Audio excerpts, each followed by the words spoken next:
Halo anak-anak kelas 4B, selamat pagi. Hari ini kita akan melanjutkan PJJ kita dengan pelajaran tematik tema 4, sub tema 3, pembelajaran 3 sampai 4. Nah, anak-anak sebelumnya silakan kalian siapkan dulu buku paket tema 4 dan dibuka halaman 114. Nah, di halaman 114 kita akan langsung ada bacaan tentang pekerjaan seorang ibu yang merupakan pengrajin cenderamata dari barang-barang bekas. Nah, kita akan baca sama-sama ya untuk mengetahui lebih lanjut. Pekerjaan ibuku adalah pengrajin cenderamata. Barang yang diciptakannya sangatlah unik karena dibuat dari barang-barang bekas. Cenderamata yang dihasilkan oleh ibuku adalah tempat tisu dan gantungan kunci. Memanfaatkan barang-barang bekas menjadi sesuatu yang bernilai merupakan pekerjaan yang mulia. Di samping dapat mendapatkan uang, juga dapat menjaga lingkungan dari pencemaran yang berdampak buruk bagi kehidupan. Nah, di bawahnya itu ada beberapa pertanyaan ya. Ayo kita jawab sama-sama. Nah, soal yang pertama adalah apa produk yang dihasilkan ibu tersebut? Apa tadi yang dibacaan? Produk yang dihasilkan ibu tersebut adalah tempat tisu dan gantungan kunci. Nomor 2, mengapa kita perlu memanfaatkan barang bekas?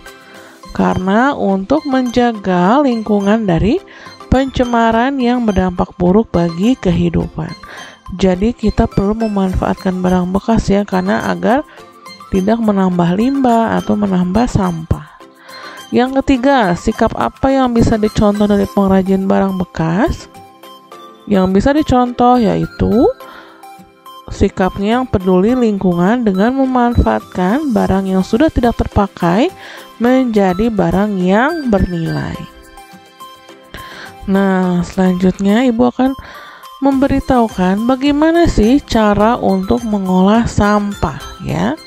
Yang pertama adalah kita bisa mengurangi pemakaiannya. Istilah ini dikenal sebagai reduce atau mengurangi.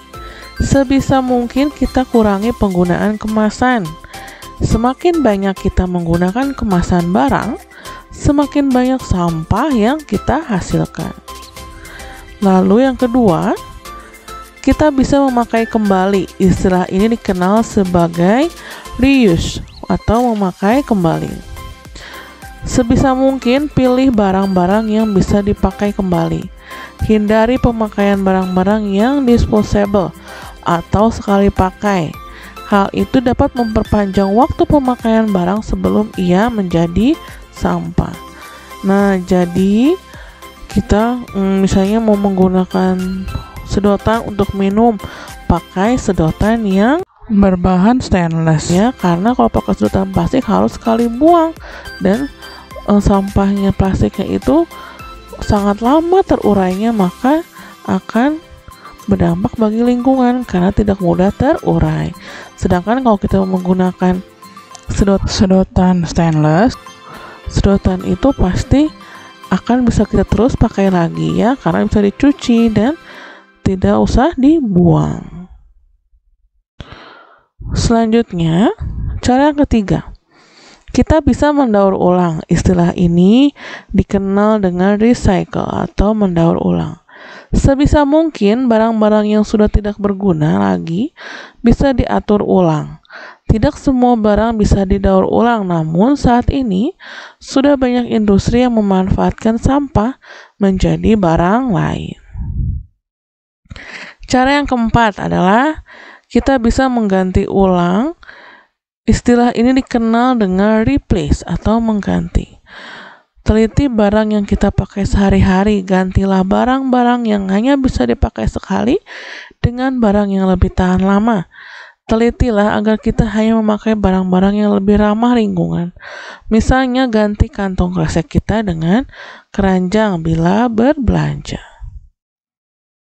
Nah, Anak-anak sekarang buka halaman 118. Kita akan baca sama-sama.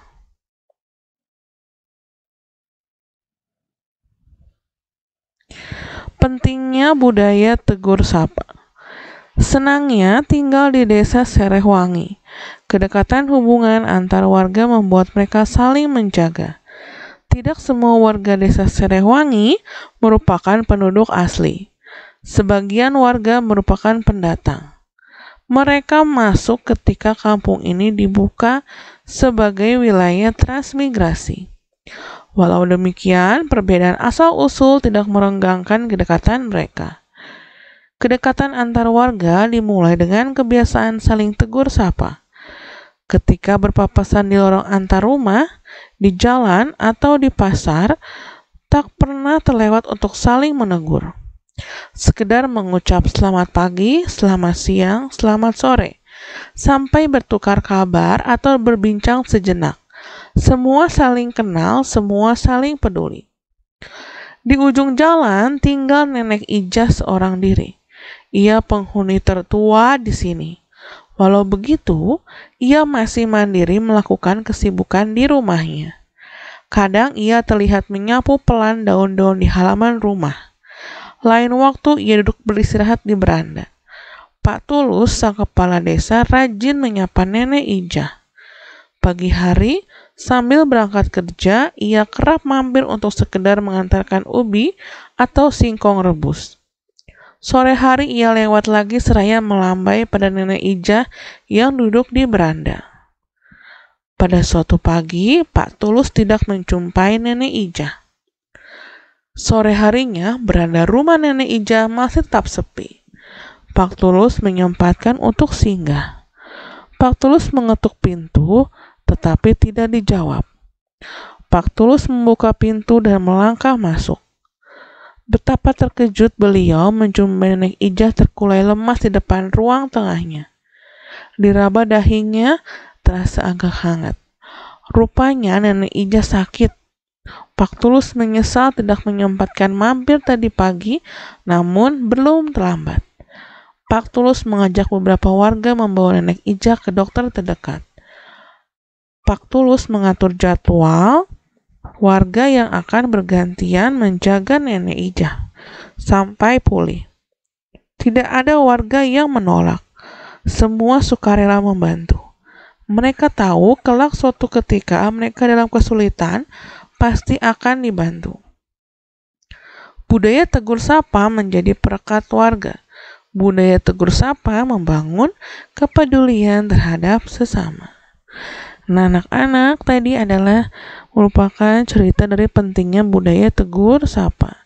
Nah, anak-anak, tugas untuk kalian hari ini adalah membuat peta pikiran yang ada di halaman 119 ya. Yang ini, nah, Ibu sudah membagikan filenya di Classroom. Silakan yang memiliki printer di print, kemudian langsung isi judul, tokoh, sifat tokoh, tempat, awal cerita, akhir cerita, dan pesan moralnya berdasarkan cerita yang baru saja Ibu bacakan, itu tentang pentingnya budaya tegur sapa. Nah, silakan dikerjakan, diisi. Bagi yang tidak punya printer, langsung saja digambar di kertas HVS ya. Nah, setelah selesai, silakan difotokan dan kirim di Google Classroom. Terima kasih anak-anak, selamat mengerjakan.